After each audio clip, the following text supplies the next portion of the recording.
Last ஒரு பர்டிகுலராக ஒரு 10 வருஷத்தில் இந்த இண்டஸ்ட்ரியல் டிமாண்ட் பெருக ஆரம்பித்த உடனே சில்வர் ப்ரைஸும் ஸ்லோவாக வந்து இம்ப்ரூவ் ஆக ஆரம்பிச்சிச்சு. சரி, இப்போ எதுக்கு இந்த ஒரு விஷயம் அப்படின்னா, பர்டிகுலராக இப்போ இருக்கக்கூடிய ஒரு நிலைமை அப்படின்னு சொல்லலாம். இப்போ நம்ம வந்து கண்ட்ரியில் ஒரு அன்சர்டன்டி அப்படின்னு பார்க்குறோம். கண்ட்ரி மட்டும் இல்லை, குளோபலில் ஒரு அன்சர்டன்டின்றதை பார்க்குறோம். எல்லா கண்ட்ரிலையும் ஏதாவது ஒரு சின்ன பிரச்சனைகள் நடந்துகிட்டே இருக்குது. இப்போ இந்த வருஷம் பர்டிகுலராக பார்த்தோம்னா 2025 கிட்டத்தட்ட ஒரு 120 அன்சர்டன் விஷயங்கள் நடந்திருக்கு. இது வாராக இருக்கலாம், இல்லை ஊருக்குள்ளே இருக்கக்கூடிய ஒரு கிளர்ச்சியாக இருக்கலாம்.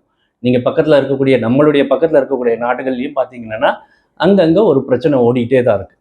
ஸோ இந்த பிரச்சனைகள் எல்லாம் வரும்போது தங்கத்துடைய ஒரு ரிக்குவயர்மெண்ட் வந்து ஏற தான் செய்யுது. அது வந்து ஒரு இம்பார்ட்டண்ட் விஷயம். அது தவிர கன்சூமராக நம்ம வாங்குகிறோம், சென்ட்ரல் பேங்க்ஸ் வாங்குறாங்க. இதெல்லாம் வாங்கிக்கிட்டே இருக்கும்போது இதனுடைய டிமாண்ட் வந்து பெருக ஆரம்பிச்சிடுச்சு. ஆனால் அந்த அளவுக்கு ப்ரொடக்ஷன் கிடையாது. ஸோ ப்ரொடக்ஷன் இல்லை, டிமாண்ட் பெருகுது.